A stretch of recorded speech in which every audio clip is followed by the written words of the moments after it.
ასე იზეიმეს ქრისტეს დიდებით აღდგომის დღე საოკუპაციო ხაზთან მყოფ ეპარქიაში. იქ სადაც მავთუხლართები მიწას ჭრის და ადამიანებს ყოფს.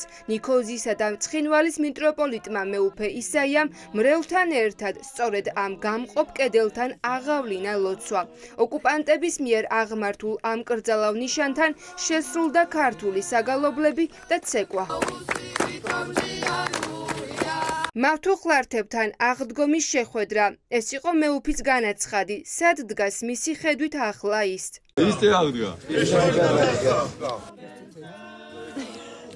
მთელი ღამის განმავლობაში ნიქოზის ტაძრის სარკმელებიდან ისმოდა ლოცვის და გალობის ხმა. სააღდგომო ლიტურგიის ბოლოს მეუფე ისაიამ მრევლს ქადაგებით მიმართა. სიკვდილისა დამძრგუნველი იმთავითვე ყოვლადწმინდა ხარების დღიდან დაწყებული როცა ეხარა ყოვლადწმინდა მშვიდობელსო მისგან მოვიდოდა მსნელი ქვეყნიერებაზე და იგი იქნებოდა ბედა ღვთისა იმთავითვე იმ სიხარულთან ერთად იყო შეზავებული ეს ძალიან დიდ ილთან და სიმწარესთან. ბოლო 50 წლის განმავლობაში ეს პირველი აღდგომაა, როცა მრევლს სააღდგომო გზავნილებით მიმართავს არა პატრიარქი, არამედ მისი მოსაყდრე. მეუფე შიომ სააღდგომო ეპისტოლე ილია მეორის ხსოვნას მიუძღვნა. ერთმანეთის მხარში დგომა და ერთობის აუცილებლობა. მოსაყდრის ამ გზავნილ სიონის ტაძარში ისმენდა ქართული ოცნებაც. ბევრი დაიწერა და კიდევ მრავალი დაიწერება მისი ღვაწლის შესახებ. მაგრამ ალბათ ყველაზე ძვირფასი, რაც მისმა უწმინდესობამ მოიმუშაკა, არის ქრისტიანული სარწმუნოების უმთავრესი სათნოება სიყვარული. სწორედ ერთმანეთის მხარში დგომა, ლოცვა, ერთობა და სიყვარული არის საწინდარი იმისა, რომ ღირსეულად გავაგრძელოთ ჩვენი საეკლესიო და სახელმწიფოებრივი ცხოვრება. საზოგადოების დაყოფა და არსებული გამოწვევები. ფოთის და ხობის მიტროპოლიტის სააღდგომო ეპისტოლეში იმ რეალობაზე წერს, რომელშიც ახლა საქართველოა.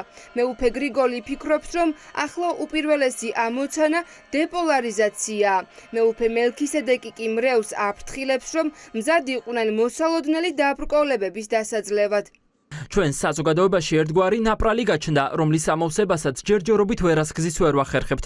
არადა ამის დაძლევა ჩვენს წინაშე მდგარი პირველადი ამოცანა. ჩვენი ამოცანა მთელი საზოგადოების კვლავ ერთ მუშტად შეკვრა, რაც უმნიშვნელოვანესი გამოწვევის წინაშე აყენებს ქრისტეს ეკლესიას საქართველოში სრულიადერსა და ბერს. ძმებო და დებო, ჩემო სულიერო შვილებო, ბევრი დაბრკოლების გადალახვა მოგვიწევს უახლოეს მომავალში.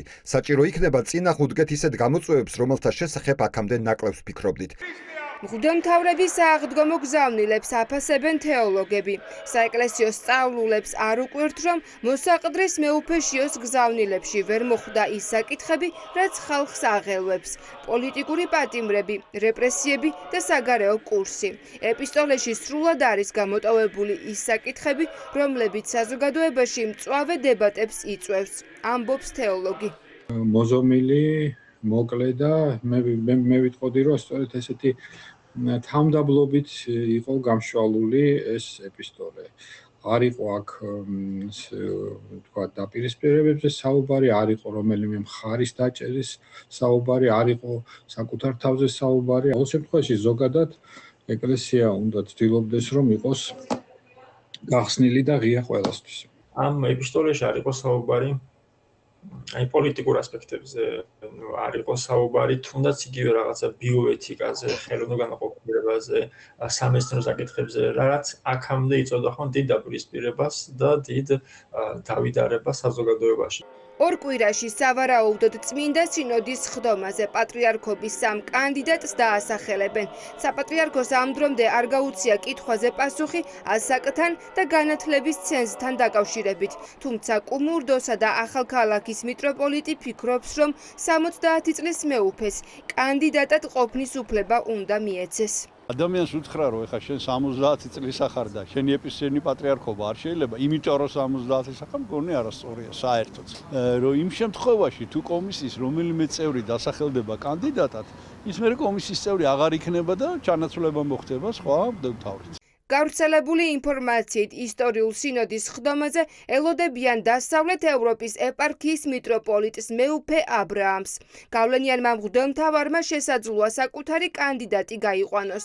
მეუფე აბრაამის ეპარქიის ყველა მოქმედ ტაძარში ევროპის მასშტაბით აღდგომის ღამის მსახურება ჩატარდა, რომლის ქუჩები ქართველმა ემიგრანტებმა გალობით და ლოცვით მსვლელობით შემოიარეს.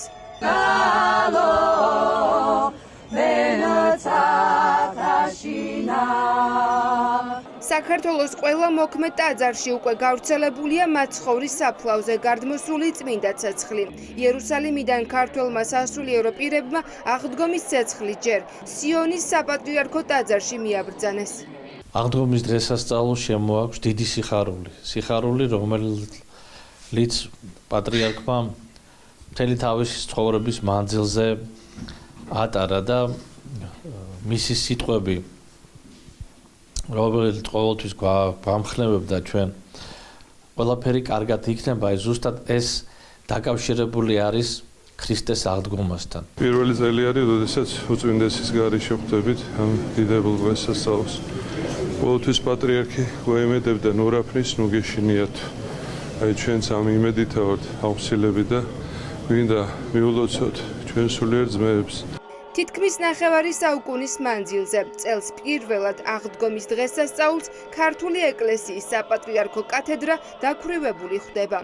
ვინ გახდება ილია მეორის მემკვიდრე, 142 კათოლიკოს პატრიარქი? ამას სავარაუდოდ ერთ თვეზე ნაკლებ დროში გავიგებთ.